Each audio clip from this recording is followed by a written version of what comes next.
Karumal-dumal ang sinapit ng 74 na taong gulang na babae sa Benguet. Pinatay po ang biktima at ibinaon sa lupa at ang suspect, sarili niyang anak. Saksi, si CJ Torida ng GMA Regional TV. Patay na at nakabaon sa lupa ang 74 na taong gulang na babae nang matagpuan sa bahaging ito ng Bocod, Benguet noong linggo.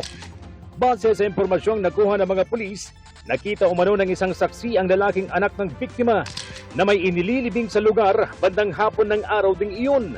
Ayon din sa pulisya, may nakitang mga bakas ng dugo sa loob ng bahay ng biktima. Inaresto ng mga otoridad ang anak ng biktima na itinuturing nilang suspect. Hindi pa malinaw kung ano ang motibo sa krimen. Patuloy ang investigasyon. Sinisikap pa ng GMA Regional TV na makuha ang pahayag ng suspect at ng iba pang kaanak ng biktima. Sa Dagupan City, kritikal ang lagay ng 35 taong gulang na lalaking binaril umano ng sarili niyang pinsan.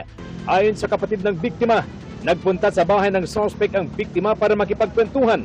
Pero matapos ang halos isang oras, nakarinig daw sila ng putok ng baril. Nakita ko lang si kuya ko na nakaandusay. Kaya tinakbo namin. Maraming dugo na umano.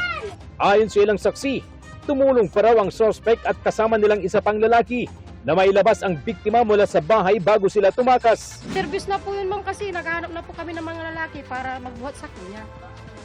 Walang... Nakababa pa siya? Buhay pa po siya, ma'am.